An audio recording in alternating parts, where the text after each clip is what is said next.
Shemot, chapitre 21. Voici les ordonnances que tu mettras en phase 2. Si tu achètes un esclave hébreu, il te servira 6 années, mais la 7e année, il sortira libre gratuitement. S'il est venu seul, il sortira seul. S'il était le mari d'une femme, sa femme sortira aussi avec lui. Si son Seigneur lui a donné une femme, qui lui ait enfanté des fils ou des filles, sa femme et les enfants qu'il aura seront à son Seigneur, et il sortira seul. Si l'esclave dit, « J'aime mon Seigneur, ma femme et mes fils, je ne veux pas sortir libre », alors son Seigneur le fera venir devant les juges, et le fera approcher de la porte ou du poteau, et son Seigneur lui percera l'oreille avec un poinçon, et il le servira pour toujours. Si quelqu'un vend sa fille pour être esclave, elle ne sortira pas comme les esclaves sortent. Si elle déplaît aux yeux de son Seigneur qui ne l'aura pas fiancée, il la fera racheter. Mais il n'aura pas le pouvoir de la vendre à un peuple étranger après lui avoir été infidèle. Mais s'il l'a fiancée à son fils, il fera pour elle selon le droit des filles. S'il en prend une autre pour lui, il ne diminuera en rien la nourriture, les vêtements et le droit conjugal. S'il ne fait pas pour elle ces 3 choses-là, elle sortira gratuitement, sans argent. Si quelqu'un frappe un homme et qu'il en meurt, il mourra. S'il ne lui a pas dressé d'embûche, mais qu'Élohim les fait tomber entre ses mains, je t'établirai un lieu où il s'enfuira. Mais si un homme agit avec arrogance contre son prochain pour le tuer par ruse, tu l'arracheras de mon autel, afin qu'il meure. Celui qui aura frappé son père ou sa mère, il mourra. Si quelqu'un enlève un homme et le vend, ou s'il est retrouvé entre ses mains, il mourra. Celui qui aura maudit son père ou sa mère, il mourra. Si des hommes ont une querelle et que l'un d'eux frappe l'autre avec une pierre ou avec le poing, sans causer la mort, mais qu'il soit obligé de se mettre au lit, s'il se lève et marche dehors en s'appuyant sur son bâton, celui qui l'aura frappé sera absous.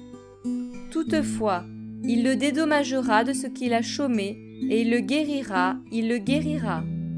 Si quelqu'un a frappé du bâton son serviteur ou sa servante, et qu'il soit mort sous sa main, on le vengera. Mais s'il survit un jour ou 2, il ne sera pas vengé, car c'est son argent. Si des hommes se querellent, et que l'un d'eux frappe une femme enceinte et qu'elle en accouche, s'il n'y a pas cas de mort, il sera condamné à l'amende que le mari de la femme lui imposera, et il la donnera selon l'estimation des juges. Mais si malheur arrive, tu donneras âme pour âme, œil pour œil, dent pour dent, main pour main, pied pour pied, brûlure pour brûlure, plaie pour plaie, meurtrissure pour meurtrissure. Si un homme frappe l'œil de son esclave ou de sa servante et lui fait perdre son œil, il le renverra libre pour son œil. Et s'il fait tomber une dent à son serviteur ou à sa servante, il le laissera aller libre pour sa dent. Si un bœuf heurte de sa corne un homme ou une femme, et que la personne en meurt, le bœuf sera lapidé. Il sera lapidé, et l'on ne mangera pas sa chair, mais le maître du bœuf sera jugé innocent. Si le bœuf était d'hier et d'avant-hier sujet à frapper de sa corne, et que son maître en ait été averti avec protestation, et qu'il ne l'ait pas surveillé, s'il tue un homme ou une femme, le bœuf sera lapidé, et on fera aussi mourir son maître. Si on lui impose un prix pour se racheter, il donnera la rançon de son âme, selon tout ce qui lui sera imposé.